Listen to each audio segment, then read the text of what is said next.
All right, hello everyone. This is Chris Boggs. I'm here with the SES Conference channel at YouTube. I'm here today joined by two panelists that spoke about when analytics attack, or how to attack with analytics. Starting off with you, Thom, why don't you give us sort of your brief synopsis of what you talked about and what you feel the key things to keep an eye out or to think about when working with analytics these days. Absolutely. Well, Gary and I have been presenting together, it seems, for quite some time now, and we play off each other very, very well. So I started off with kind of more of a technical how-to. What should you be doing so you can make the most of your analytics? And my two golden rules are, tag all of your inbound links, no matter what you're doing, no matter where, what campaigns you're doing. Make sure the links are tagged with the right campaign information so you can properly track it when they're coming back in. And then once your visitors all come in, the next thing you need to do is segment those visitors by the groupings that you had for various campaigns, so you can make the most sense of now that I have this data, I know they came in from this campaign. What did they do? Did they convert? If they didn't, start tracking down why they didn't convert, and also see patterns like which campaigns worked better, which target user groups worked better. Make the most of your campaign. Great. And what about you, Gary? I was really talking about like how to send messages beyond just numbers. So I know in previous years we talked a lot about what makes web analytics reporting so effective from an insights perspective. And really it's become going beyond the web analytics and telling the business story so that pretty much anyone within your organization can understand it.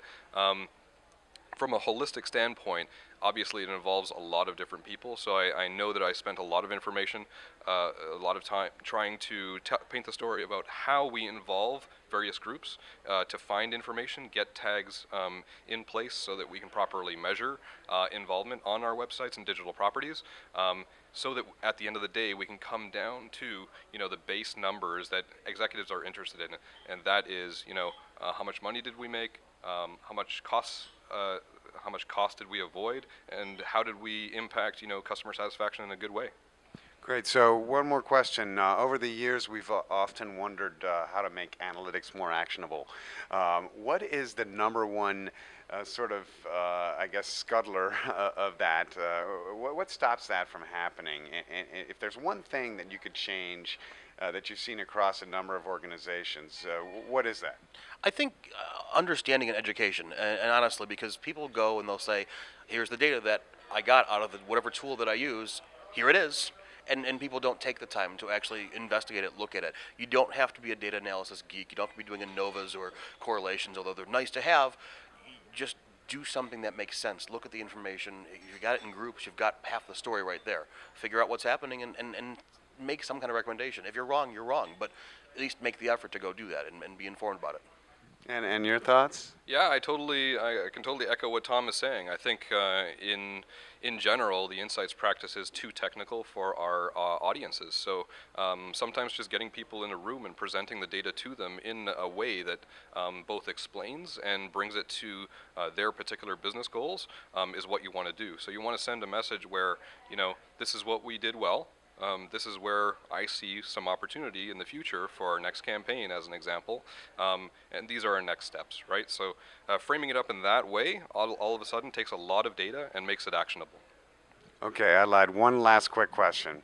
When you guys paneled the audience, you polled the audience, only two people didn't raise their hands when you asked who's using Google Analytics.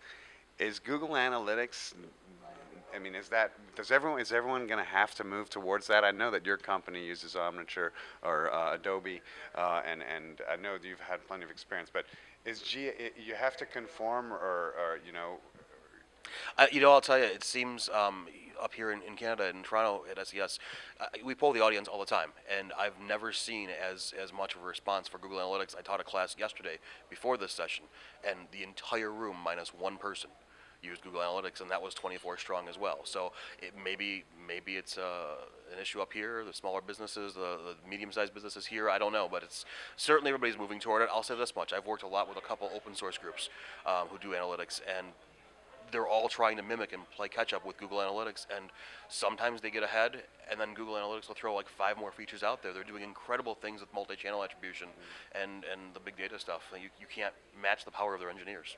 So to give Adobe a little love? Yeah, no, I mean, Adobe has a fantastic product. I think from an enterprise scale perspective, you can't really beat them.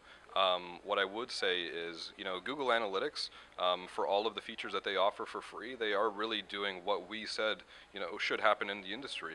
We need to get our business stakeholders to become a little bit more savvy and understanding, some of the power of the information and some of the recommendations that we're gleaning from our insights. So I think Google Analytics is making it more accessible for more companies, which is a good thing for the industry.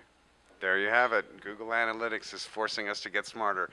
Thanks again, everyone. This has been Chris Boggs with Thom Craver and Garry Przyklenk at the YouTube channel for SES Conference.